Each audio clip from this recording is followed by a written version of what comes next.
Hello there, I'm Azara Tagaya and you're watching Ringgit Sense, the show where we talk to you about personal finance. Budget 2018 has been the buzzword this past week, and by now we've all read about all the highlights of the budget tabled by the Prime Minister, Datuk Seri Mohammad Najib Tun Razak, on Friday. It seems an expansionary budget that aims at looking after the well-being of the rakyat and also promoting economic growth. Now, a total of more than 280 billion ringgit has been allocated for what has been described as an all-rounded, all-inclusive budget with something in it for everyone. Now, the biggest takeaway from it is the focus on women and middle-class families, with benefits such as the building of daycare centres in new office buildings in Kuala Lumpur, longer maternity leave, and also education funds for children. So the 2018 budget will also see increased spending on handouts and additional benefits as the government gears up for the 14th general election. All this while also looking forward to the Transformasi Nasional 2050 or TN50 goals. Datuk Seri Najib announced various measures to ease the rising cost of living, which has always been a major concern among the rakyat.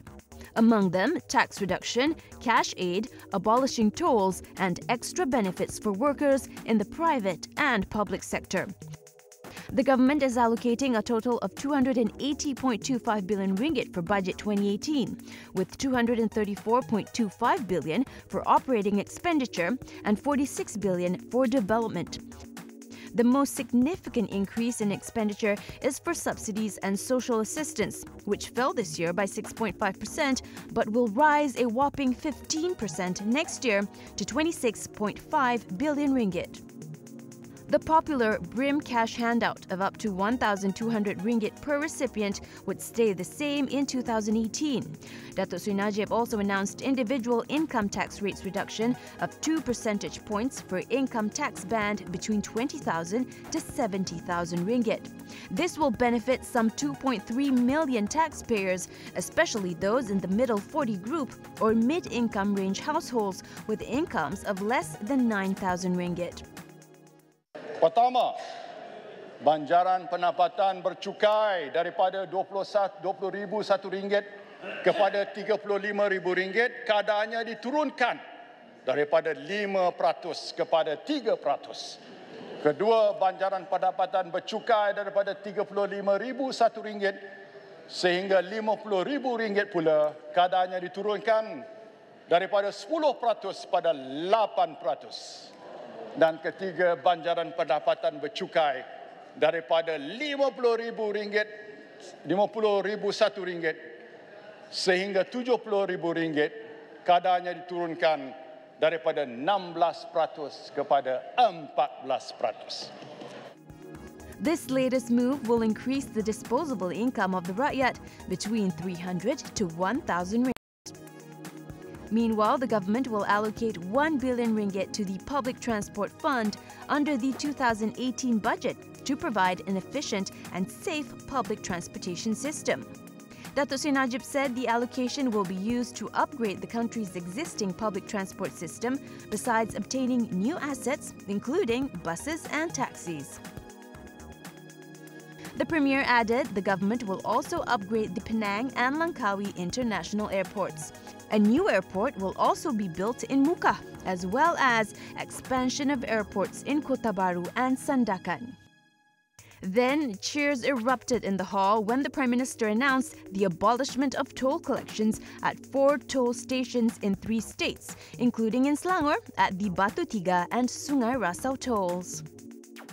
Mulai 1 Januari 2018, kerajaan bersetuju untuk pertama memansuhkan kutipan tol di Batu Tiga, Shah Alam dan Sungai Rasau di Selangor. Yang kedua, memansuhkan kutipan tol di Bukit Kayu Hitam, Kedah. Ketiga, memansuhkan kutipan tol di Eastern Dispersal Link, Johor. The government also took notice of the high costs incurred when hiring foreign domestic helpers that can reach anywhere between 12 to 18,000 ringgit.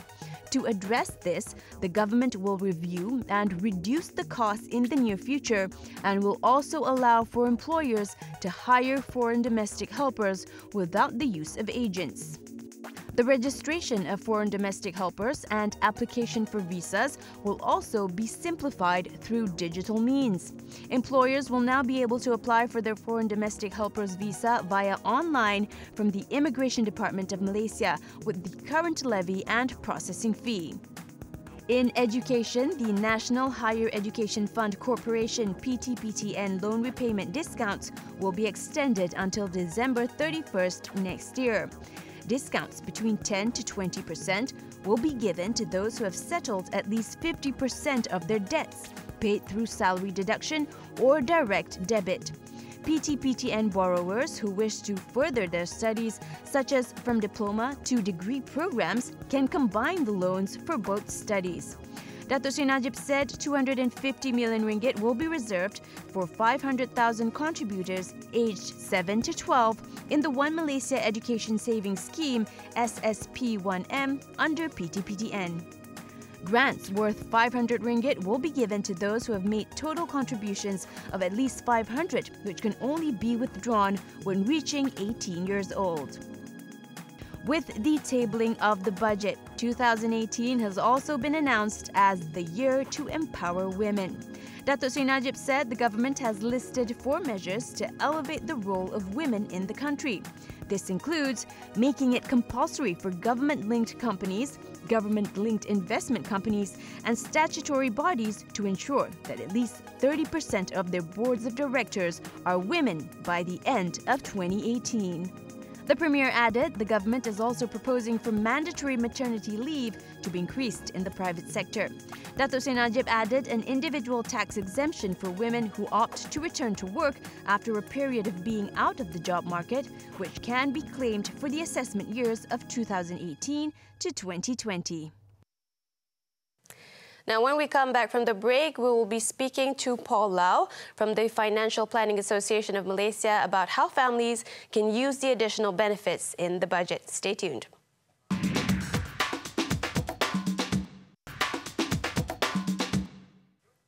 Welcome back to Ringgit Sense. I'm Azara Tagaya. Now with us in the studio today to help us understand how the budget will affect us is the Vice President of the Financial Planning Association of Malaysia, Paul Lau.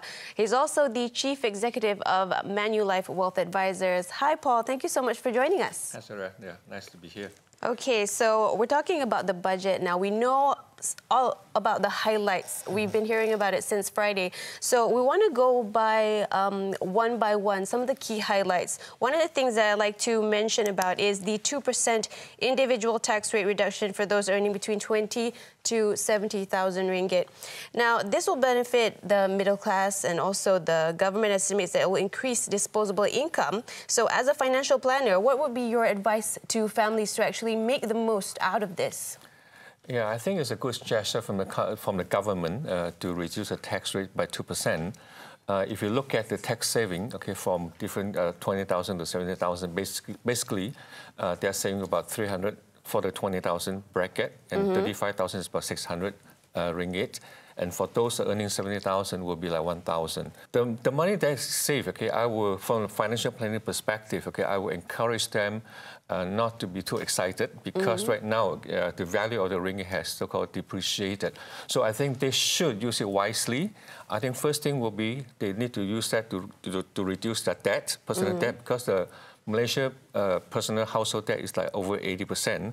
So they should use it to cut down their debt, and also use them, okay, for the expenses, okay, which they, you know, if they want to buy something, okay, but depends on whether they need it or want it. Okay, so I would encourage to really spend it wisely, okay, and also thriftily. Yeah.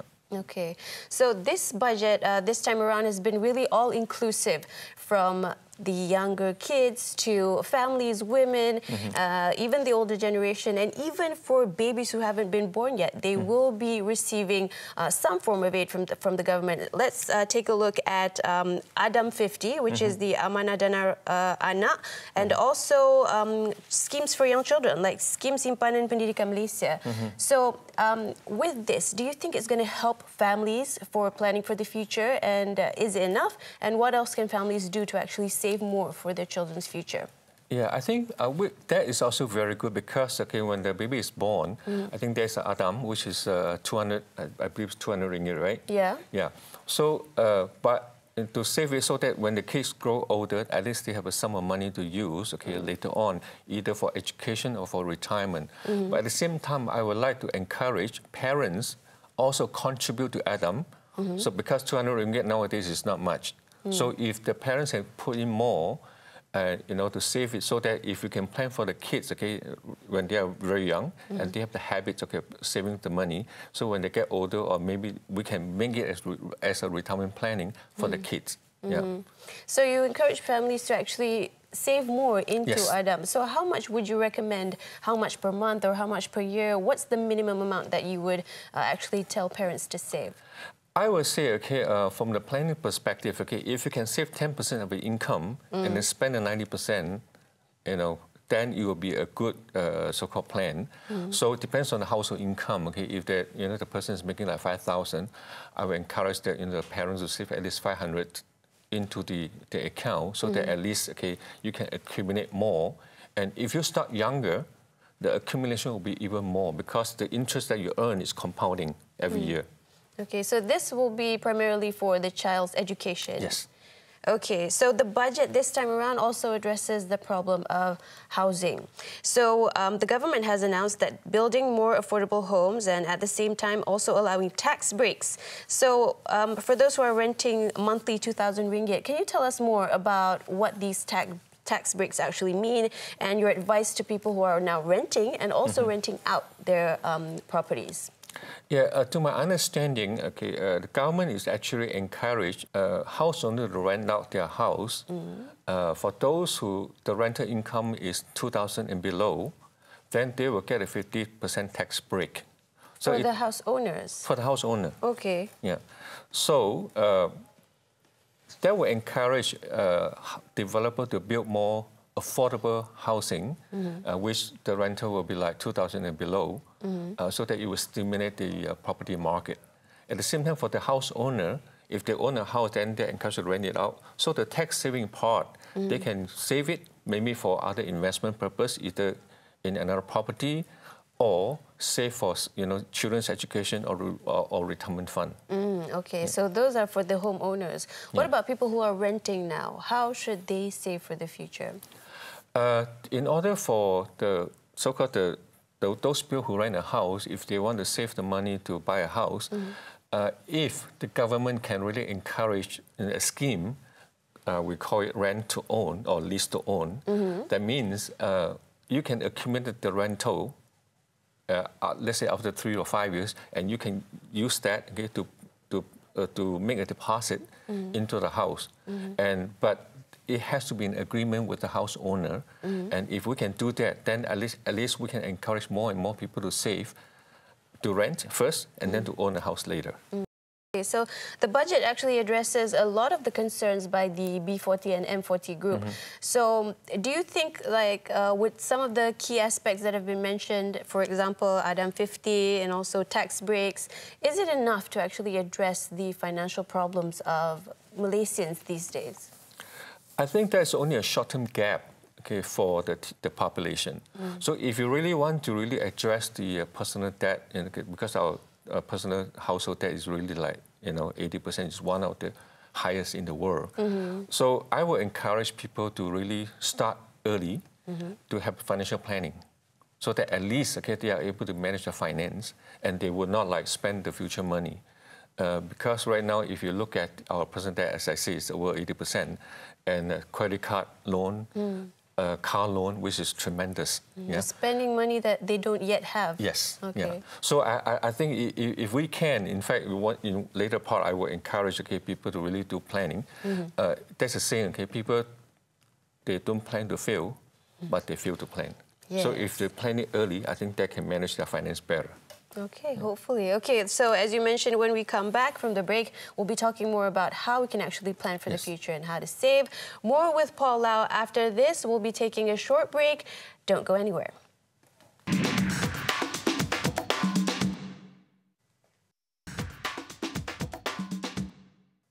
Back with me, Azara Tagaya, on Ringgit Sense. Thank you for staying with us. Right now, we are back with our guest, Paul Lau from the Financial Planning Association of Malaysia.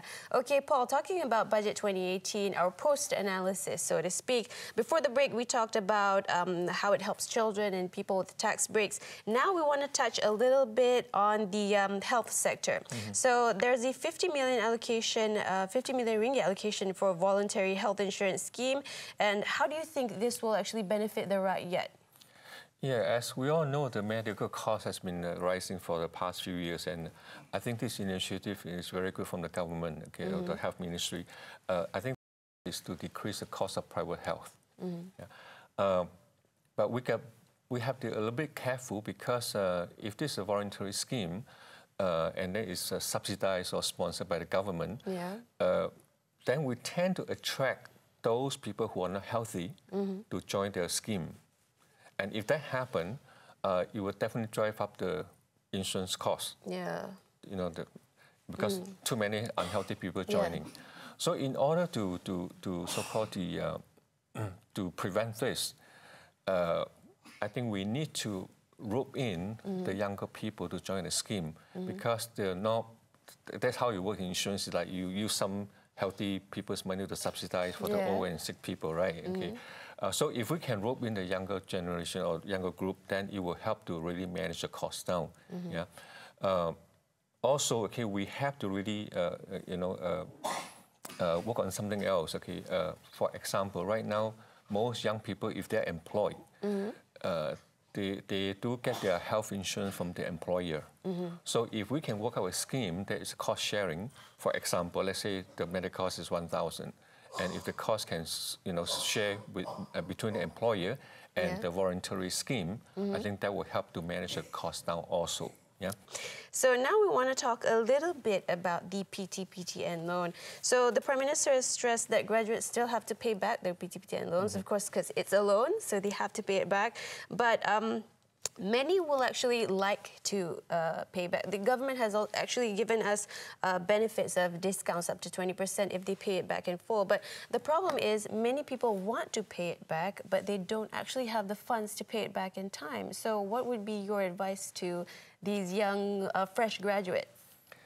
From my personal perspective, and also from the financial planning perspective, we all know that if you get a loan from the private sector or the bank, the interest rate will tend to be very high compared to the PTPN charge. Yeah. So if you ask my opinion, I would say be disciplined, okay, with what they have now, and pay back regularly to PTPN, okay, and I would not encourage them to take a personal loan.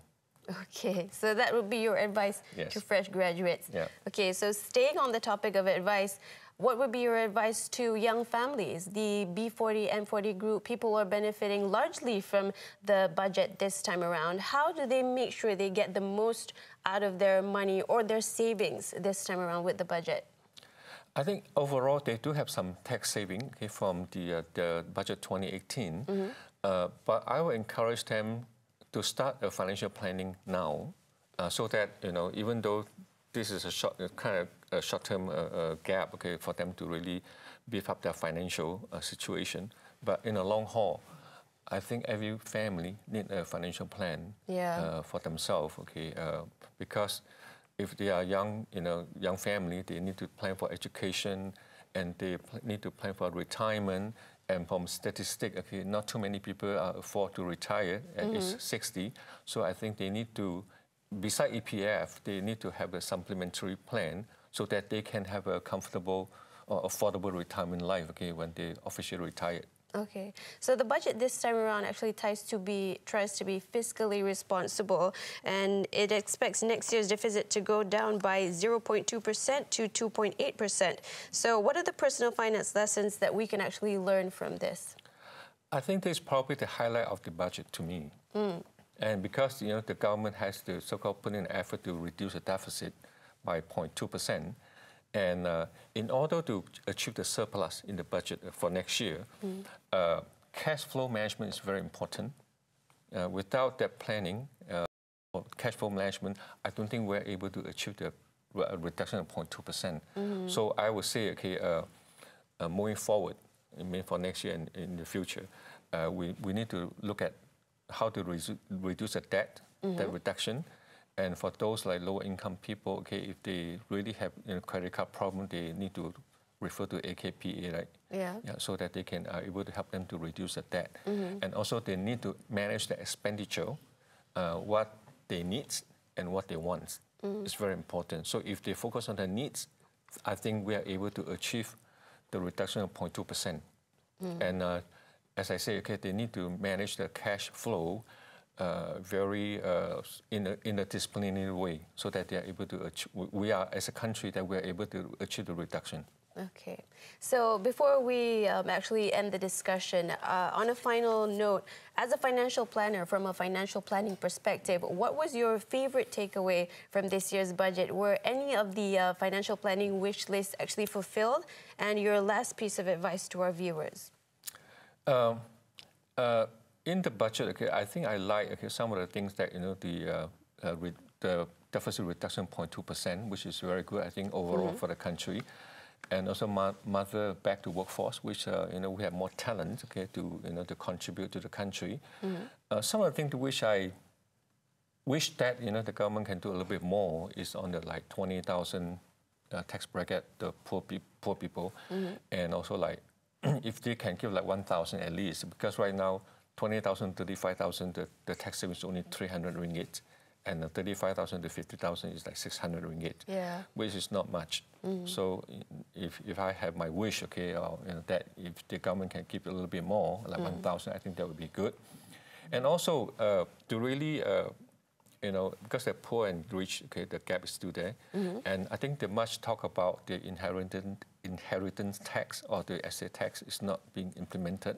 So I think, maybe in the future that we can really look into that, okay? And also to encourage those people who are still renting to own a house. I think if they can, we can have a scheme like rent-to-own scheme. I think that would help also. Okay, but very importantly, okay, I think we need to start to educate the public about financial planning and to create awareness of financial planning so that they can start early, and so that they will have a better, financial, situation in the future. Okay, so the best approach is for us to actually start yesterday. Yes. But there's no better time than now. Is that correct? Yeah. Yeah. Okay, thank you so much. Yeah. Thank you so much, Paul Lau from the Financial Planning Association of Malaysia, for joining us on Ringgit Sense. Thank you. Thank you. And thank you to you as well for watching today. That's it for today's show. For more on Ringgit Sense, go to our Facebook page, Ringgit Sense TV3. I am Azara Tagaya signing out, and we'll see you again next week.